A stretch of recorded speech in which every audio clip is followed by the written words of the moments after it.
So the introduction sequence with the graphics, did you do that yourself?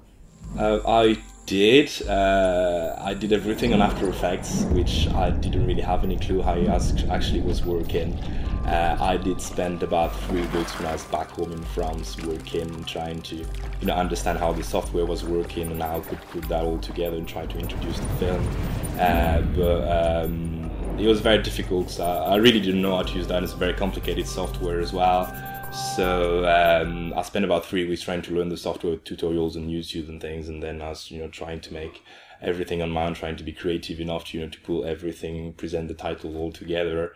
And after 3 weeks, I eventually did manage to get something right. I mean, I spent most of my day going to bed at about 5 a.m. in the morning. So it's been pretty long nights working with this, but, the film is introduced now, so. The visuals are really stunning, especially the colour.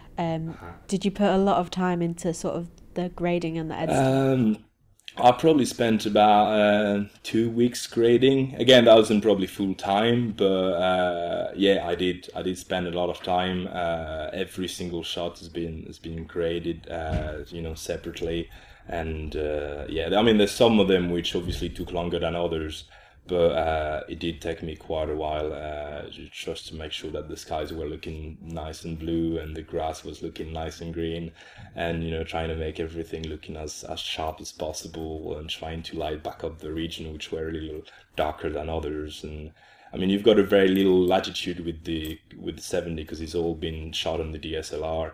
But I mean, overall, it looks pretty good, I suppose. So yeah, the 70's been doing all right.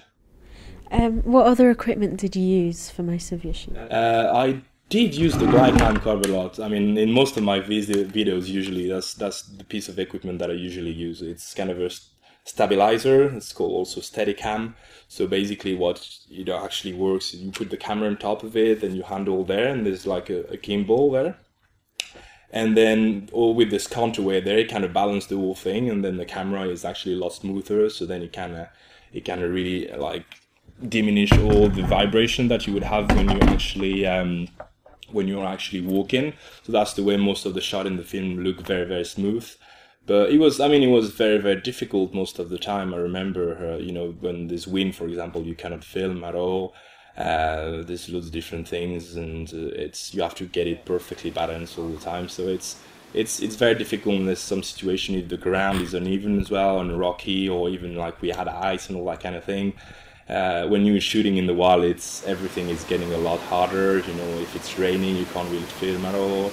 It's sometimes very, very difficult. Sometimes you're walking on ice and suddenly you would just be walking in a hole and be dropping, the Glidecam maybe half a meter down, and sometimes just kind of trying to walk in the water as well, and all that kind of thing. And it's been, I think one of the most tiring shot I ever had was when I was actually trying to get that shot done in the jungle thing, and I was between the trees and trying to get the shot as smooth as possible, and I was absolutely knackered. We had worked for hours and hours with all the super heavy equipment. I had to carry the Glidecam, the tripod, the camera. I had actually 2 bags, and I had probably about 20 kilo of equipment in my bag, and it was difficult to get that right, very difficult.